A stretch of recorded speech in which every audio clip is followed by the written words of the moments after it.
നമസ്കാരം.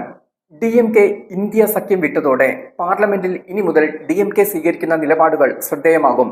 BJPക്ക് ഭരണഘടനാ ഭേദഗതി ബില്ലുകളടക്കം നിർണായക ബില്ലുകൾ പാസാക്കുന്ന ദൗത്യം മുന്നിലുണ്ടായിരിക്കെ എന്തായിരിക്കും DMK നിലപാടെന്നതാണ് ഉറ്റുനോക്കപ്പെടുന്നത്. ഇന്ത്യ സഖ്യവുമായി യോജിച്ചു പോകാത്ത നയമാണ് DMK ഇപ്പോൾ സ്വീകരിക്കുന്നത്. ചോദ്യപേപ്പർ ചോർച്ചയുമായി ബന്ധപ്പെട്ട് ലോക്സഭയിൽ നടന്ന ചർച്ചയ്ക്കിടെ കോൺഗ്രസ് നേതൃത്വം നൽകുന്ന പ്രതിപക്ഷം സഭ ബഹിഷ്കരിച്ചപ്പോൾ DMK സഭ ബഹിഷ്കരിച്ചില്ല. സ്വതന്ത്രമായ നിലപാട് സ്വീകരിക്കുകയാണ് ചെയ്തത്. തമിഴ്നാട്ടിൽ സീറ്റ് കൊടുത്ത് ഒപ്പം നിർത്തിയിട്ടും TVK അധികാരത്തിൽ വന്നപ്പോൾ പിന്തുണ നൽകാനും ഭരണത്തിൽ പങ്കാളിയാകാനും തീരുമാനിച്ച കോൺഗ്രസ് നീക്കം DMKയെ ക്ഷുഭിതരാക്കിയിട്ടുണ്ട്. ഇതോടെയാണ് തമിഴ്നാട്ടിലെ സഖ്യത്തിൽ നിന്നും DMK കോൺഗ്രസിനെ ഒഴിവാക്കിയത്. എന്നാൽ മണ്ഡല പുനർനിർണയം അടക്കമുള്ള നിർണായക ബില്ലുകളിൽ ഇനി DMK എന്ത് നിലപാട് സ്വീകരിക്കും എന്ന് ഇതുവരെ വ്യക്തമാക്കിയിട്ടില്ല.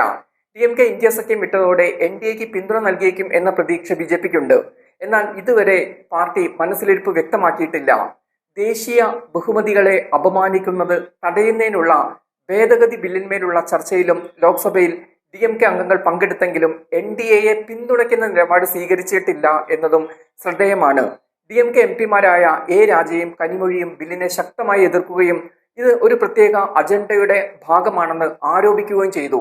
എന്നാൽ ചോദ്യപേപ്പർ ചോർച്ചയുമായി ബന്ധപ്പെട്ട ചർച്ചയ്ക്കിടെ പ്രക്ഷോഭകർക്കെതിരായ പോലീസ് അതിക്രമത്തെ ചൂണ്ടിക്കാട്ടി പ്രതിപക്ഷം ഒന്നടങ്കം കേന്ദ്ര ആഭ്യന്തരമന്ത്രി അമിത്ഷായെ ലക്ഷ്യമിട്ടപ്പോൾ DMK നിശബ്ദരായി. ചർച്ചയിൽ പങ്കെടുത്ത് സംസാരിച്ച പാർട്ടി MP ദയാനിധി മാരൻ സർക്കാരിനെ വിമർശിച്ചുവെങ്കിലും അമിത്ഷായെ ലക്ഷ്യം വയ്ക്കുന്നതിൽ നിന്നും ഒഴിഞ്ഞു നിന്നു. നിലവിൽ ഇന്ത്യ സഖ്യത്തിനൊപ്പമല്ല DMK.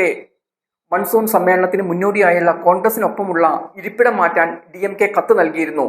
ഇത് അനുവദിക്കുകയും ചെയ്തിരുന്നു. ലോക്സഭയിൽ 22 MPമാർ DMKക്കുണ്ട്.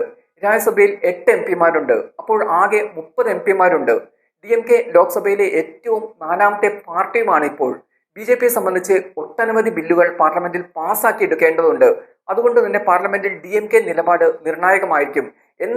എന്താകും നിലപാട് എന്നത് ബിൽ അവതരണ വേളയിൽ മാത്രമേ വ്യക്തമാകാൻ സാധ്യതയുള്ളൂ. അതുവരെ ഈ സസ്പെൻസ് നീണ്ടു നിന്നേക്കും.